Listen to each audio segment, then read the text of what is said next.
Good afternoon, everybody. Welcome to our special session that we're holding this month.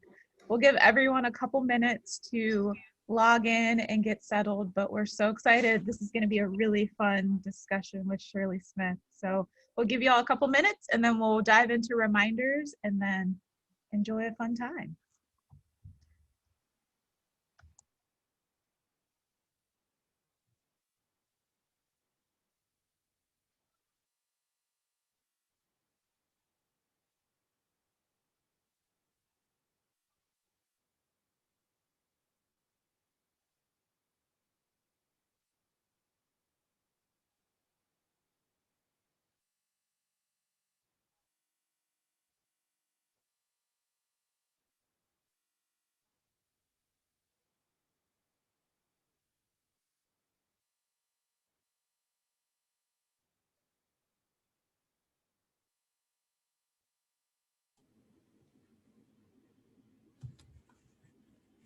We'll give everyone one more minute to log in and get settled. Grab your water if you haven't already done so. Shirley and I are ready with ours in case we need it during our discussion. So is this shared screen always on? No, just for the beginning part. Okay. Yeah. I just want to know where I need to be looking. You're good. All right, let's get started. So welcome everybody to our March special session. We're so excited today to be joined by Shirley Smith, and we're going to be talking about parenting in crazy times because this has been a very interesting year this last year. So there's been a lot of questions and lessons learned. And, last summer we started to talk about parenting as a dimension of diversity here at Cedars-Sinai. So this is exciting that we get to continue that conversation today. So as we get started, I want to provide you all with a couple reminders and a quick session overview, and then we will get into the meat of today in the conversation between Shirley and I.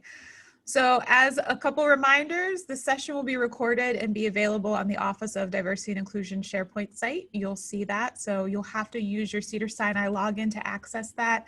If you have not already been on that site, I highly encourage you to do so because there's a lot of great information on there. All participants are on mute and videos will not be shown except for the panelists, our speaker, and myself, the moderator. For questions of our panelists, please type your question in. There's two ways you can do it. One in the Q&A section that you'll see on the bottom of your screen, or you can put it in the chat and our team will be monitoring that behind the scenes and send those questions over to us. We will try to get to as many questions as we can, but we highly encourage you to ask if something pops up during the session.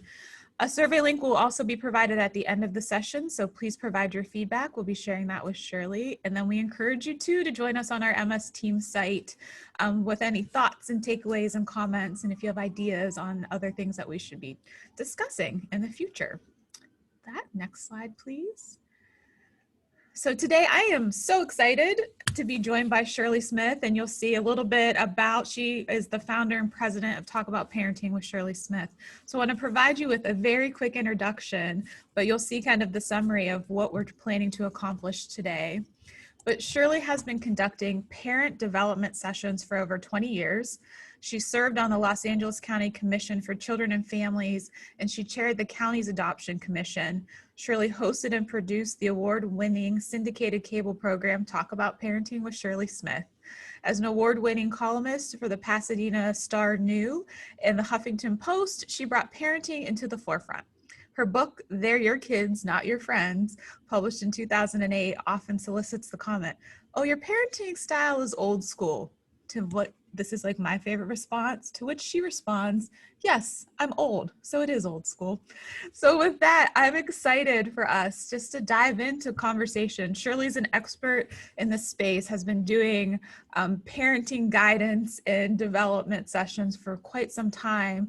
And I want us to learn a little bit about her first and hear her story, but then we are going to jump into kind of some questions, and then we'll open it up to everybody to ask some questions too.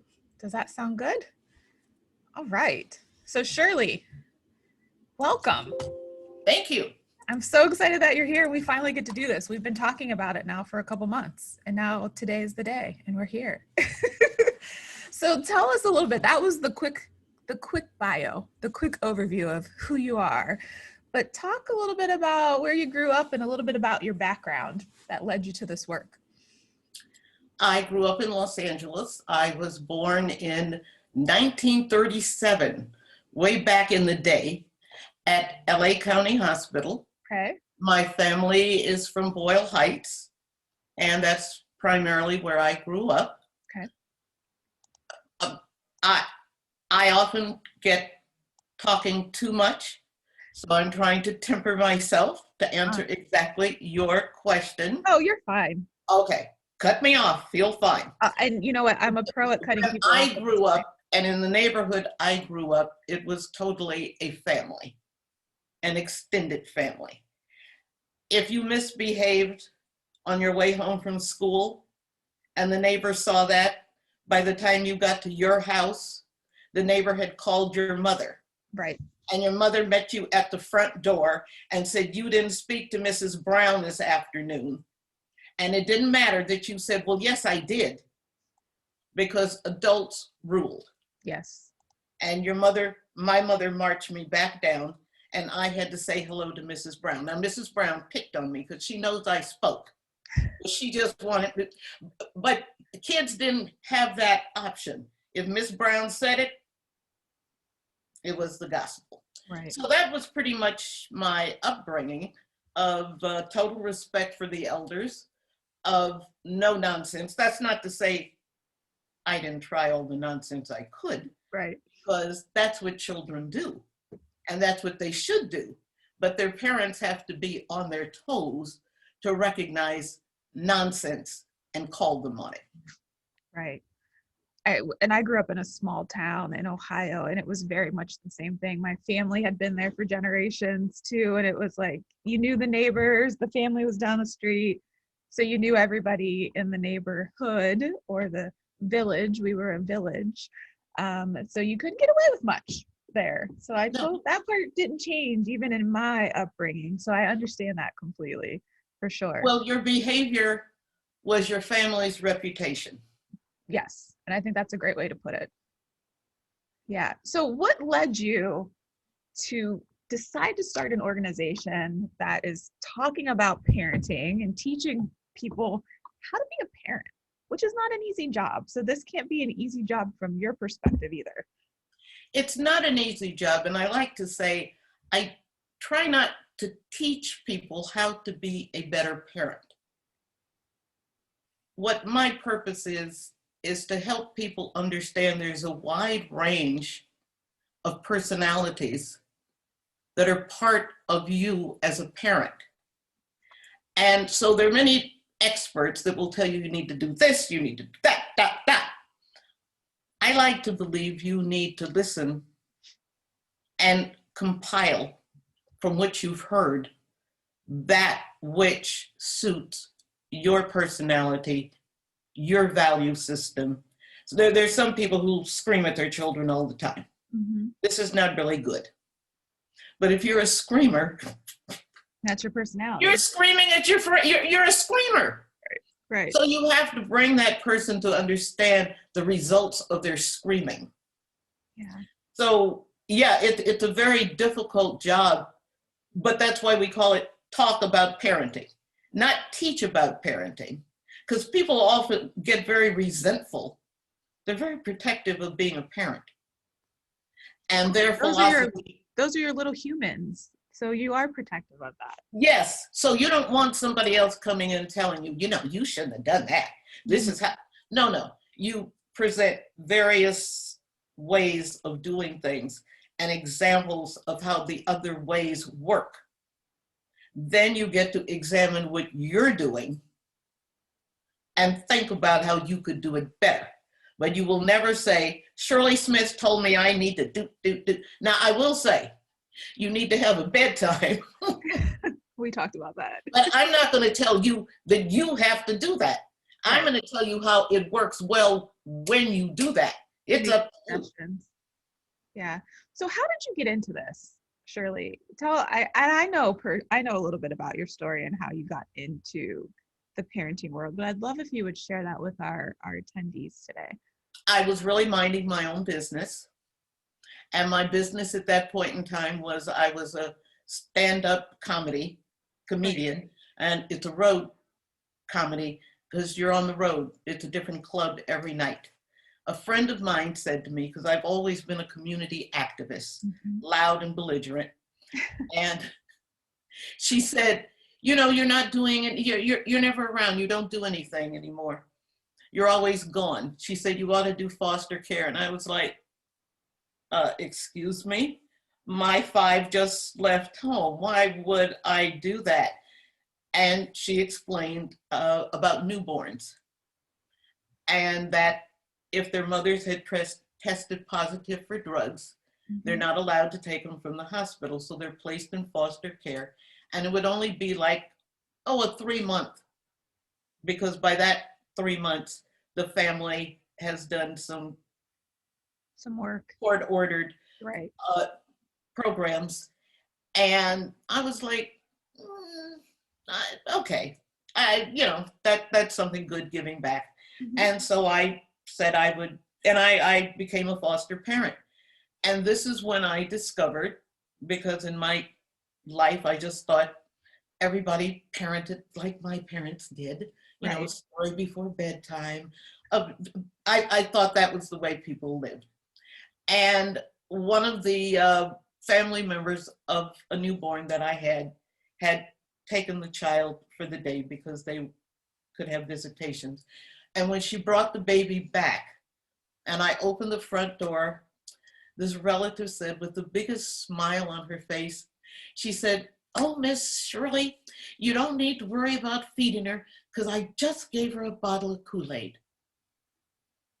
Well, you know, you can't go, what? Right. You have to try to keep your cool in that situation. I said, oh, thank you. Yeah. But it was then, and then my eyes opened and I began to realize that there's a lot that people don't know. So I then was never sit next to me at an event. So I was at a luncheon for some Pasadena city officials, and the person I was sitting next to said to me, so what are you doing nowadays, Shirley? And I said, no, let me tell you what I'd like to do. And Talk About Parenting with Shirley Smith was born. So interesting. So that interaction, and it's interesting when you say you didn't know anything different, right? So what we all bring into the parenting world is our lens of how we grew up. And that's what we think is the right way for every situation, if we haven't been exposed to anything else. So seeing that with that family member had to be a somewhat shocking experience of like, Kool-Aid for the baby and the baby's belly? Well, she actually felt she had given the baby like some fruit juice. Right. But we as parents, typically, I'm not talking about those abusive parents, but in general, parents are doing the best they know. Right. They don't know that there's something more to do. Right. Or that they don't have the idea, and I shouldn't say we don't have the idea that everything we do is seeping into little heads. And it's very funny when you see it come back. Yes. And you're like, oh. They watch everything, and they do. They're sponges. They're taking it all in. And we have to be very careful about what we're allowing in. Yeah, I think that's a great point. And I think that's why this discussion is so important for us to have. So the title of our session officially is Parenting in Crazy Times. As I said in our opening, it's been such an interesting year dealing with COVID, homeschooling, remote work. But when I say that title, what does that mean to you? What does that bring up? Well, first of all, I think parenting is always a crazy time. But let's just clear the air there. Okay. That's very true. Okay. But now when we're talking about 2020, it has been an upset. Parents have never had their children for all those hours in one day multiplied by 7. Very true. So now these wonderful little children are just with you all the time. So this has been a huge change for parents, what to do. Mm-hmm. Now, I don't know if I should break into my schedules and organization and how do you actually conquer this? Because one of the key elements of parenting, we're the leadership. We are the leaders. Now, my mother, and I knew she'd get thrown in this somewhere because she's in the back of my head always. My mother had this expression for me because I'm an in charge kind of person, right? And as an adult, she would call, and she was always very pleasant, not like me, in your face, but she would call and she would say, "Oh, so you're having a yard party today. Um, and it's a storm, raining. Well, I guess, Shirley, you're just not in charge, are you?" So, you know, I had to put up with that. Of course, I don't monitor the weather and decide whether it's going to rain on my parade. But what I have recognized, and I use this with parents during COVID, because we didn't create COVID. We're not in charge, but we are in charge of the environment we create in our household because we are the leadership. So we have to know what we're in charge of, thank you, Mother, and what we're not in charge of. Yeah. And we are in charge of our household. So the turmoil that's going on outside, we cannot, and I repeat that, we cannot allow that to permeate what we need to be presenting for our children, because we have all recognized what the lack of leadership and preparation means in a country. Yeah. So this puts it upon us considerably more to make sure us as the leaders of our household do not allow chaos and lack of preparation to destroy our value system and what we want for our children. Yeah. And I think that that's a really great point. And it has been interesting, to be home with our kids so much now if we have them. And I think even another interesting spin on this is like, yes, you might have little ones or high school kids that you're dealing with, but some individuals that might be on this call also have older kids that were in college or planning to go off to college and had to stay home. So it's a very different dynamic because you're also dealing with kind of adults at that point. So what advice do you have for the parents of some of the older children or college age kids that are dealing with, they haven't been around each other for a long time too. So it's a very interesting dynamic there. What I have found in parents that I work with and in my own situation, because I have 5 adult daughters. Yeah. And they're way adults. I mean, they're old people. But there's a closeness that comes about, or at least you have the opportunity for that closeness, because people aren't with all these things they have to do. I belong here, I belong there. So it's a sudden scale down.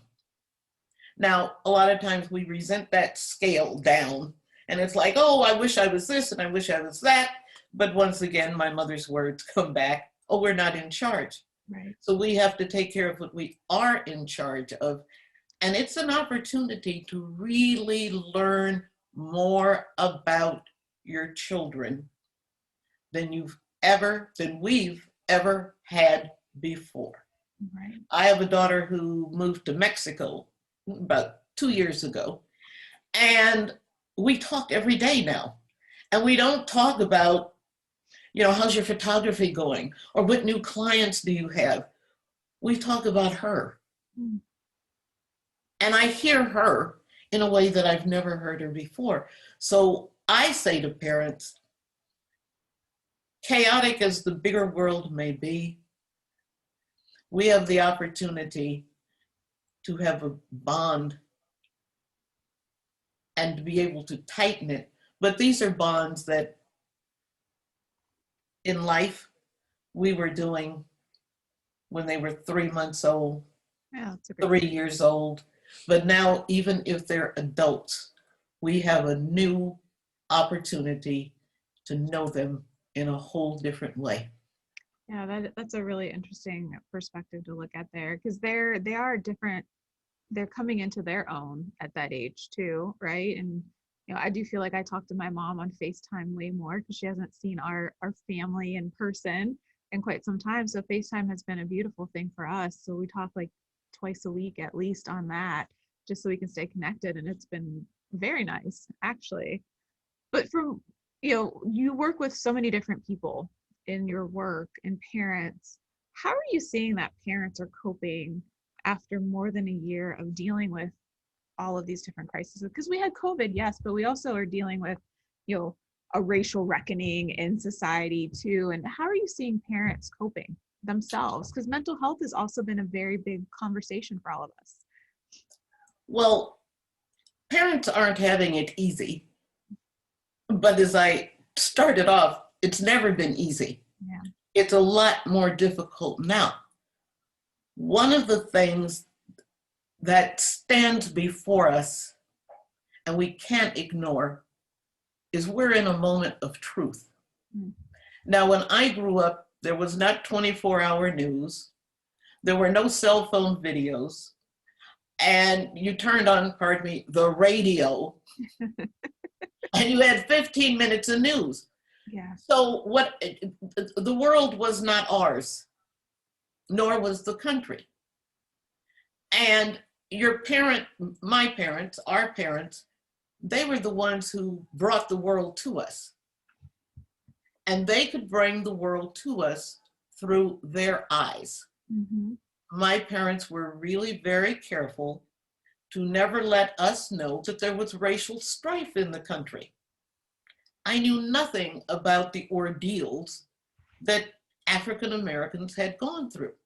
You can't try to hide that from your kids in 2020. Right. Because even if you don't tell them, they have friends who would tell. It's in front of us.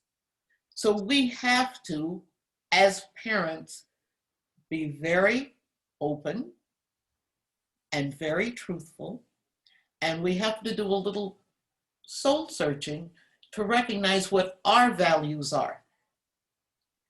And as we understand our values, it's incumbent that we have to share the truth with our children. To ignore that or to try to make it look better as my parents did, it just doesn't work anymore. So we have to step up to the plate. And sometimes it's quite easy to step up to the plate. And I'm going to give you a small example where we're talking about racial strife.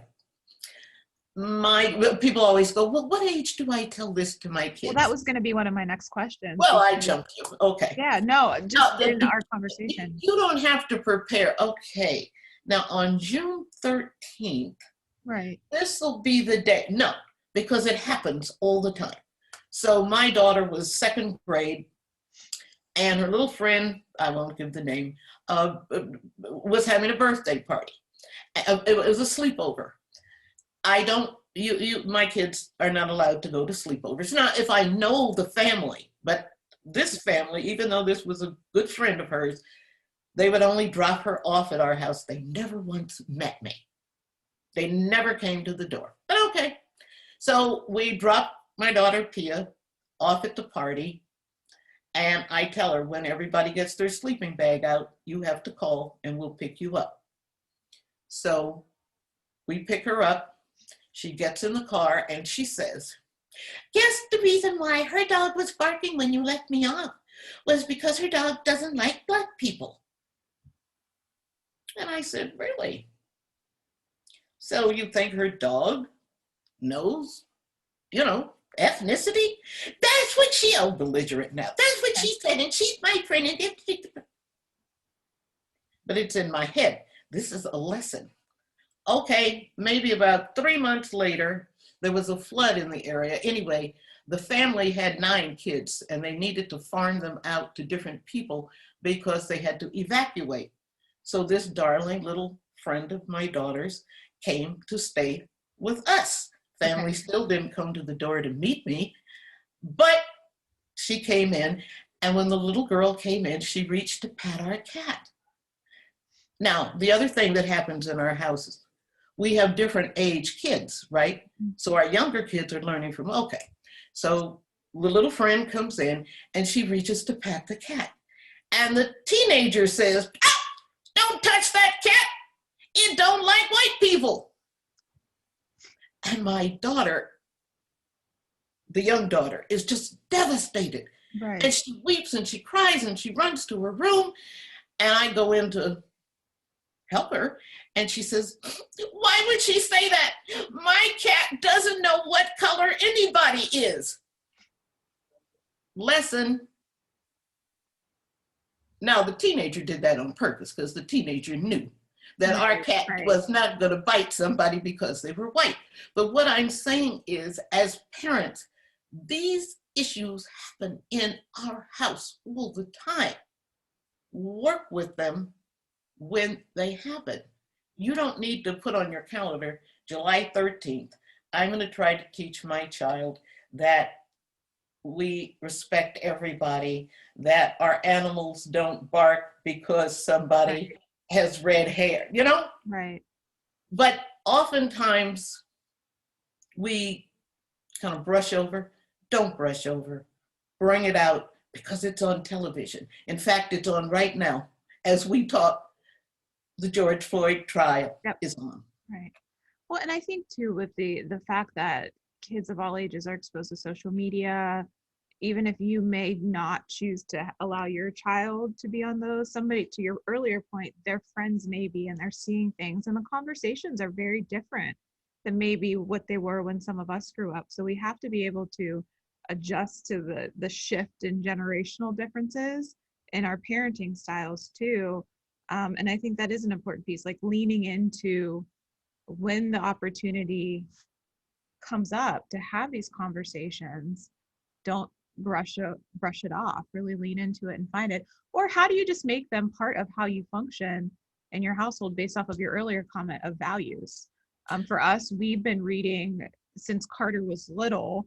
We read to him all the time, but we read so many different books with pictures and backgrounds and stories. And I was very mindful of making sure that was part of how we function in our household, right? And exposing him to those things, because I hope when the conversation comes up, I can lean into it and I'm ready to have the conversation with him. But I hope that it's already planting some seeds in there, because you said earlier, they're little sponges. They take all of that stuff in. And you don't always know exactly what they're taking in. Right. Great point. So you're constantly on stage. Yeah. Which is a stressful thing for a parent, particularly when we're juggling, the people on the call today, we're here at Cedars and we're working. We're trying to juggle our profession and livelihood, and we're trying to juggle how to be parents and be on that stage all the time. So what advice do you have for us there? You talked a little bit about scheduling and organizing, but I would love to hear some tips around how, as parents, are we supposed to juggle all of those things? Because we wear many hats.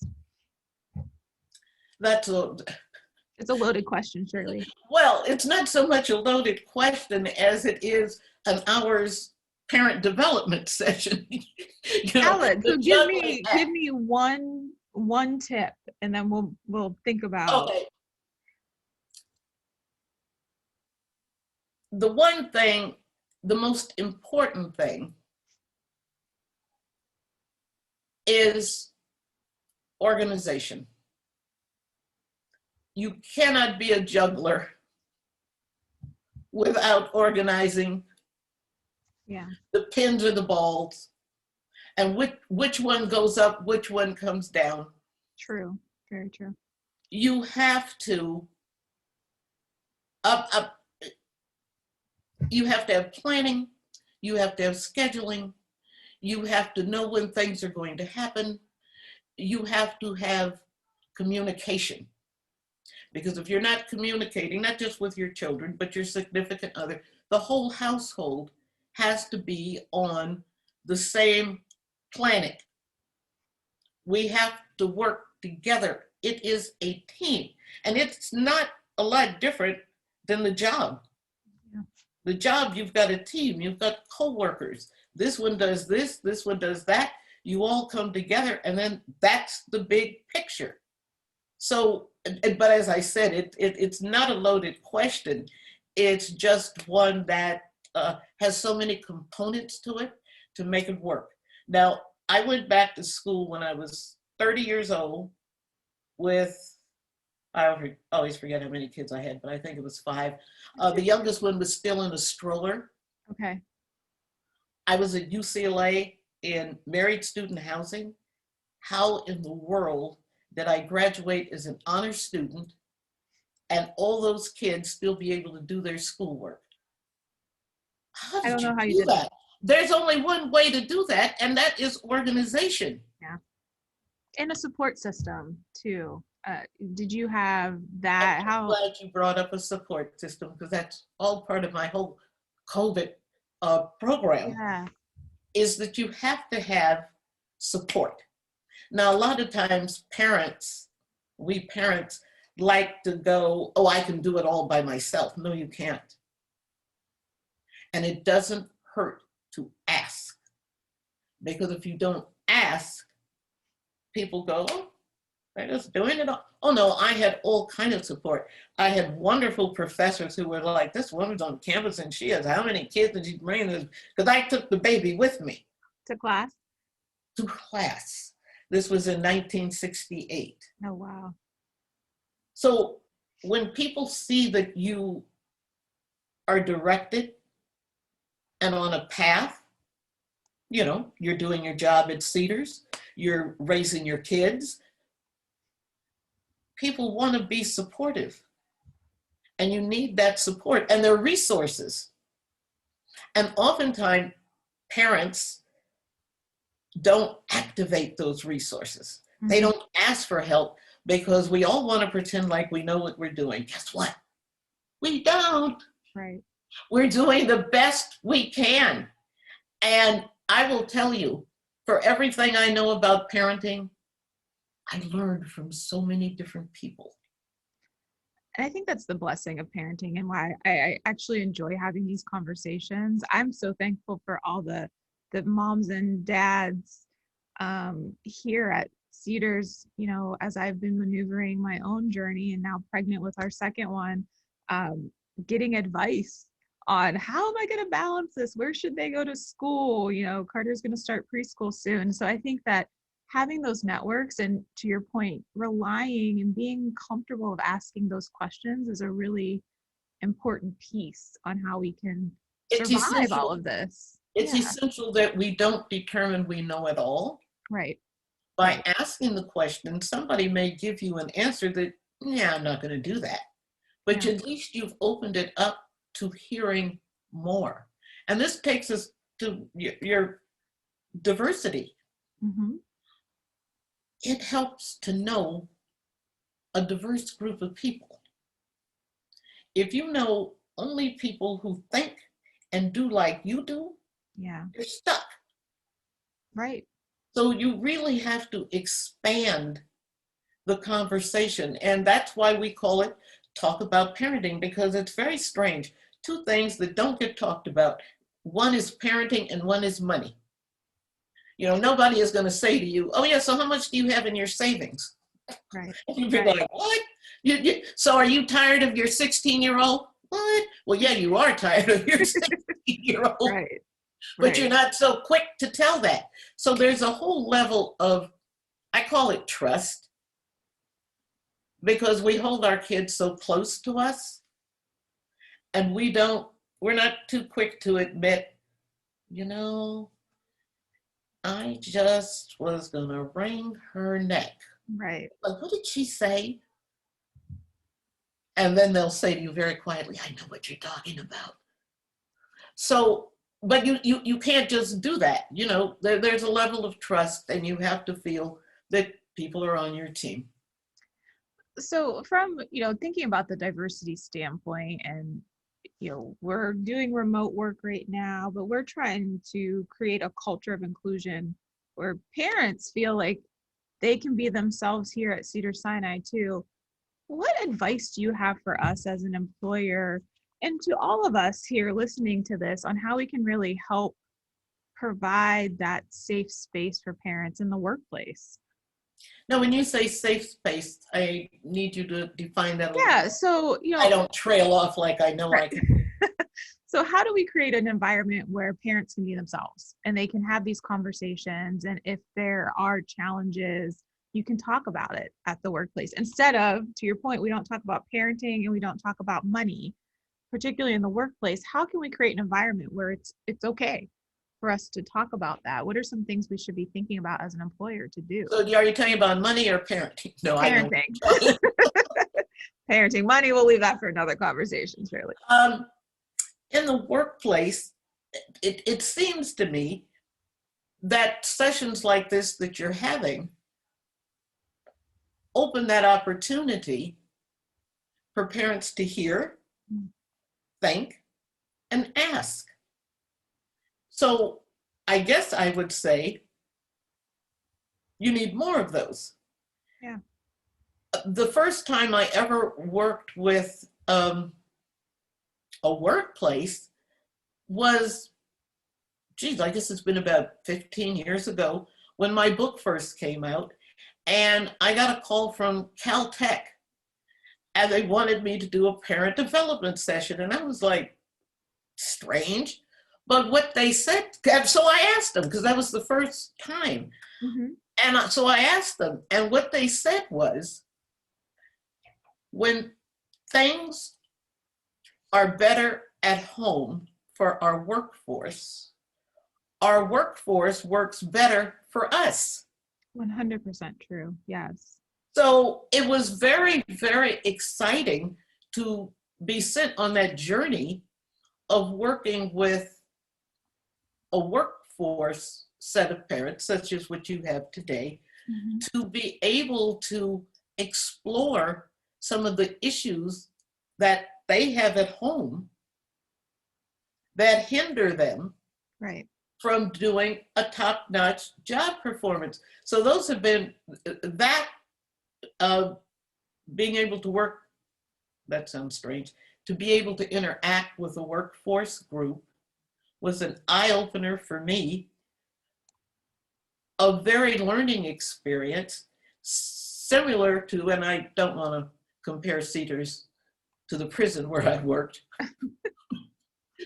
but the point of parenting, wherever parents are, to be able to reach them, to help them do a better job, is essential. So it seems from these programs that you have, Nicole, that Cedars is on that path. But as I said, when you asked me whatever that question was, and I was like, wow, that's a big one. That's a whole hour session. That, I would hope that Cedars would proceed, and most beneficial to parents. And it was interesting back at this first experience with Caltech, it was very interesting. The parents who attended, who some would know each other, right? And they'd like, oh, I never knew that your son was, oh, he's autistic. Mm-hmm. Oh, so explain. So it really brought the parents closer together because they were learning not just about their counterpart in the office, but they were seeing them as humans. And frankly, I think when people go to work, they kind of leave their human side.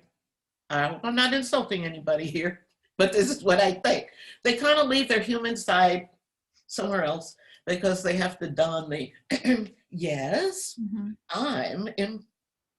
Well, and that's the interesting part, I think, of the pandemic, right? Where we're home now, because it has allowed us to see a different side of people's personal lives. I'm very open about talking about my family and my kid, soon to be kids. But I know that's not a comfortable space for everybody. And we've kind of been thrown into that over the last year. And it's been interesting to see how people have adjusted and flexed in that. Like most people, if they've gone on a call with me, they've most likely seen Carter at some point in the last year because he just pops into a call every once in a while. So it has been interesting, just to see that dynamic sort of shift and people become more comfortable. I see somebody in the chat said that we should start a parents group here at Cedars-Sinai. And I think that would be amazing because, they're right. We could use the support, into your earlier conversation, see each other as humans and build that support system here in the organization. I think it would be an amazing addition to what we're doing. I do have I want to tell you what I love about Zoom. Is so often when you're on a Zoom meeting, because everybody's at home, even when they don't go, I'm home, and the little kid comes running in, mommy, or daddy, and then they're like, and I was like, let's see the kids, bring them forth. Now people are quicker, because I've been on a couple of Zooms, and their cats will come in. Yes, they're happy they're with animals. The they pick up the cat and they talk to the cat, but with the kid, they're like, So they need to be part of us, and it humanizes us so much to see or to hear about your child. Yeah, and I think it also lessens the stress that a parent might have, right? Being able to do that. And I think as we are creating inclusive leaders, we have to really talk to them about the fact that you have to be flexible. Like if your employees are doing really great work, but their kid might pop up in a video call every once in a while, we have to be okay with that because they're still executing and doing what we need them to do. So it is such an interesting dynamic. This last year has been very eye-opening, I would say. And I do want to talk a little bit about that too, because with us being home now, there's a lot of screen time that might not have been there before. One, our kids, no matter what age, if they're in school, are on the computer all day, and then parents are working. So we're seeing people put their kids in front of a screen to keep them occupied a little bit too. Any tips or recommendations on? Nobody's going to be happy with either my tips or my recommendations. Okay. And I'm going to start it off with, I was at AAA, and this was before the pandemic, so we weren't in masks. And of course, everybody's there on their cell phone, the adults. And there were these two kids who were stretched out on a rug. And guess what? They had color books and crayons. And I was like, color books and crayons? In 2020, so I went up to the father and I said, well, congratulations. And he smiled and he said, I know what you're talking about. He said, I don't let my kids on the gadgets. And I said, now, when we talk about kids on the gadgets, who lets them on the gadgets? We do. Parents do. Yeah. We let them on the gadgets, let's be honest, because we need a break from them, right? Yeah. So they're kind of out of the way. They're consumed with the gadgets. And then parents ask the question, how do I get my kid off the gadgets? It's up to you. There's something called NO. It's called no. And then we add gadgets to that. There are so many things that I don't care whether they're 2 or whether they're 20, that they in fact could be doing other than be on gadgets. Now, again, that's another hour's worth of what are the things that we should initiate. But here's the other thing. When we talk about our kids on the gadgets, ask yourself how much time you're on your gadget. Because I have been places like, say, the doctor's office, and somebody's there, their kid's in the stroller. I remember this. Mom was, and the baby had a little, and he was a little kid, had a little screen in front of him. Then something went wrong and he started whining. And so he lost his picture, and she was annoyed. She had to get off her, and she got over and fixed this. He was back on the gadget. Now, who's in charge of the gadgets? Yeah. It's funny Who's that in you say charge of that. gadget time? Yeah, we all are the parents. Now, We when set the you take tone. them off the gadget, what it means is you're going to have to provide some other means of keeping your kid busy. So It was an I was hoping eye-opening everybody would be experience. happy with that one. No, no one's happy with that because we like gadgets. It was an eye-opening experience for my husband and I because one day we were both on our phones and Carter said, I need my phone. And we both looked at each other like we are on our phones too much if our 2-year-old is already saying, I need my phone. We're like, oh my goodness. So we started to try to change something. So that was a really Well, eye-opening moment. early on, Nicole, we were talking about we set the tone. Right. Now, Right. if your kid always saw you playing the piano, your kid would be plunking on keys Yeah. because he'd stand there as you played the piano. But if you're on your gadget and then you're buying them a gadget, you don't have to buy them a gadget. I didn't say that. Great point. Well, I have more questions, but I'm going to encourage anybody who has a question about anything dealing with parenting to throw some in the chat or the Q&A. I do see one that just popped up. So thinking about emotional development because of COVID, what advice do you have? Because we have some parents who are worried about the emotional development because especially with little kids and school age kids, they're not getting that socialization side of things that they might all day. And we're kind of stuck at home. So what advice do you have to help with the emotional development during this time? Okay, because I know that you're a medical facility. That does seem like an appropriate question for us. I'm being very serious here. Yeah. I try to make sure that I don't tread into lanes that I don't belong in. So when you ask about emotional development, that's something that I would refer anybody in one of my groups to. I would say, okay, we have this mental health group that we work with, and I want you to talk to them because I'm just going to give you something off the cuff, that's an old school comment, but that's not what your questioner is looking for. And so I'm going to pass on that. Okay.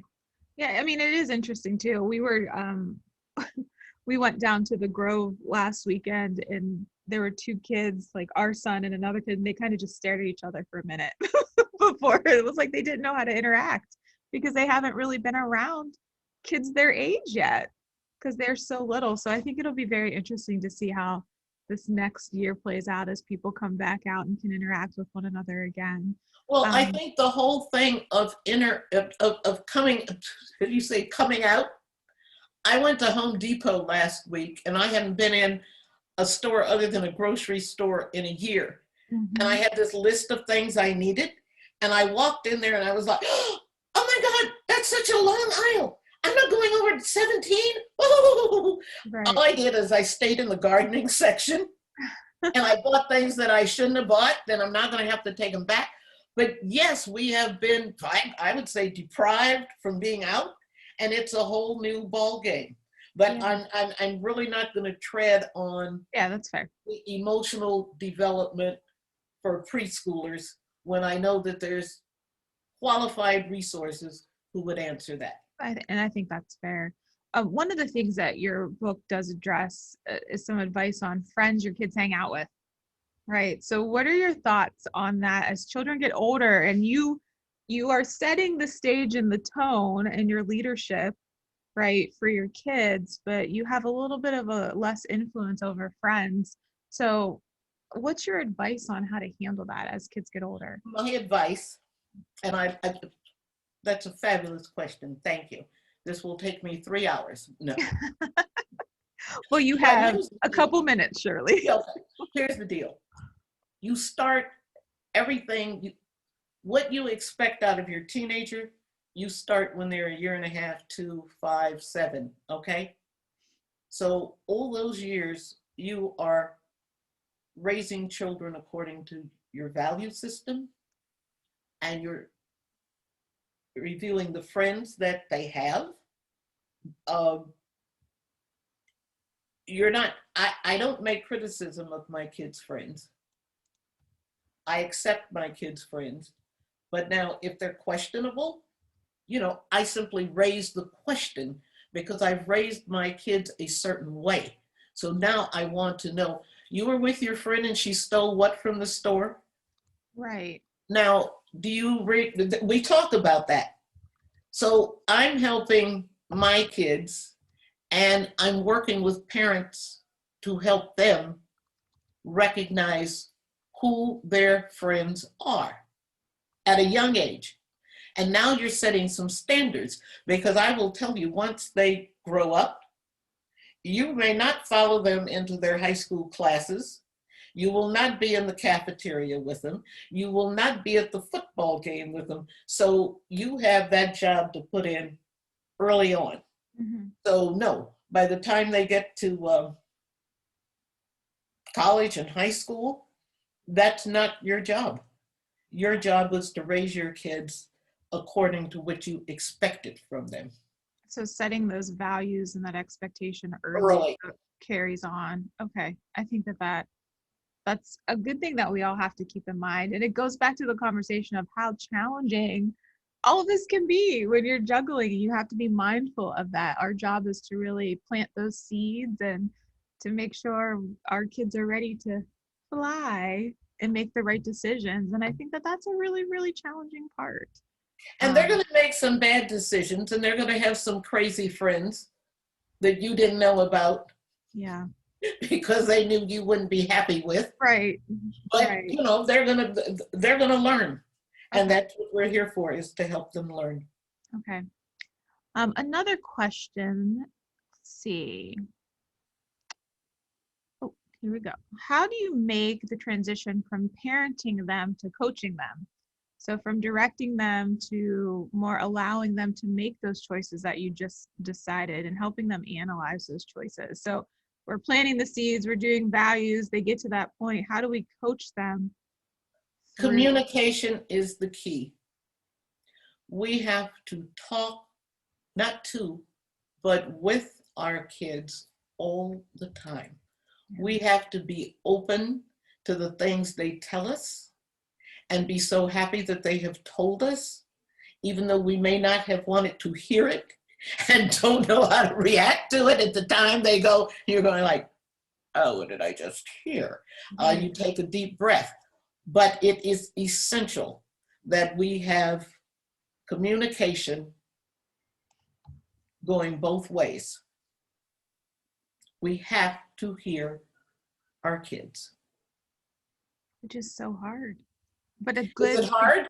I think it's a good reminder, because to our earlier discussion, we're so wrapped up in the day-to-day and the technology and the 24-hour news that sometimes we do forget that we just have to have some open communication and have that with our children. So I think it's a good reminder that we probably all need at this time, because especially when you move into that coaching phase of life with them, you can't influence everything that they do all the time. Yeah, but the important thing is you want to hear them when they come back. They will come back and they will tell, oh, we have great stories, because, mine are, as I said, old people now. And you hear the stories of the stupid things they did. And they thought I was smart at the time. I mean, we all know that. Yeah. My life was filled with stupid things. But what you learned from it, being perfect is not learning. Making mistakes and stumbling, right. And then having some communication that will give you some guidance as to guess what I did, and this is how it turned out. And then you have that parent who can talk to you about, not necessarily chastise you, but talk to you about it and bring it into a vision that you can see for the next time that you're getting ready to make that error in life. Yeah, I think that's a great point. So because I know we're coming up on the end of our time, I do want to ask a question around what a session would look like with you. So, we've talked a little bit about organization and parenting. So if somebody from our group was interested in doing, a session, what would they expect from something with you, Shirley, if we had an hour focused on a topic? Because this was kind of our opening event to have a wide range discussion on parenting and provide some tips and advice. So would love to hear a little bit about how your sessions are structured. My sessions are structured in such a way that initially I open every session by saying how many perfect parents are in the room. We all think we're Any perfect. hand that goes up, I say you're in the wrong place. How many parents have perfect children? Now, once we clear that away, that we're all here on the same level, okay? So how does this session go? I make a presentation. Let's say I'm talking role models. We talk about what I already said this, okay, but then we have some exercises. And in role modeling, it's amazing because people will write down, my kid did such and such. I never had any idea, but now after we talk about role modeling, they got it directly from me. Then we share those. Then parents, we want to hear from parents because this is talk about parenting. This is not just Shirley Smith. Right. We want to hear from parents. So as they tell their own stories as to how these things evolve, how they handle it, then we talk about, well, were you satisfied with that? What is it that we could all share from this? So the sessions are not, so I'm here, I'm the expert, and I'm here to tell you. No, I'm here to listen. I'm here to learn with you. I'm here to share my over 20 years of experience.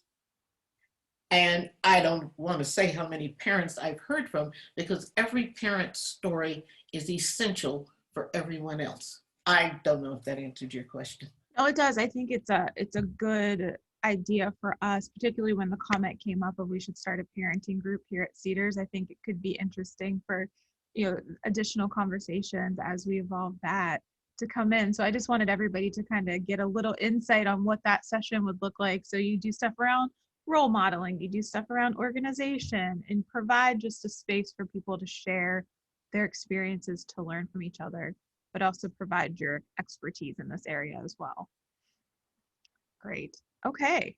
Well, with that, Denise is getting our slides back up because we are going to wrap things up.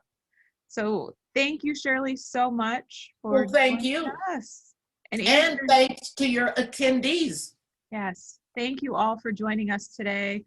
Just some reminders that we normally share at the end of every session. We have our internal SharePoint site. So this session was recorded and it will be up on the site within a few days. So if people couldn't make it or you want to go back and hear a comment, please feel free to watch that and share it with your colleagues. We always have our external Cedars website. That's just the external facing to tell who we are at Cedars-Sinai. And then if you have any ideas or questions, please feel free to email us at diversity@cshs.org, of course. And I know that we've shared a link in the chat to Shirley's organization, to her company, Let's Talk About Parenting. So that is available as a resource as well. In addition, when we log off, you'll have a survey, a short survey to provide us some feedback. We'd love to hear what you thought about this session. Are there other topics around parenting that you want us to dive into? And feel free to share those thoughts there because that will help guide us into what we decide to do next in this really interesting conversation that's evolving as we're creating an inclusive environment for our parents. So Denise, I don't think we have any other slides, but a big thank you. I always like to try to get everybody out right on time and be mindful of everyone's schedules. So we are at 12:59, so we have achieved that goal. Shirley, again, thank you so much for taking the time to join us today to have this conversation. It's been lovely to get to know you over the last few months. And I'm so looking forward to seeing what we could possibly do next together as well. So with any closing remarks? Thank your attendees. Yes. So we appreciate you all and we will catch you soon. And Shirley will follow up very soon. Thank you, everybody.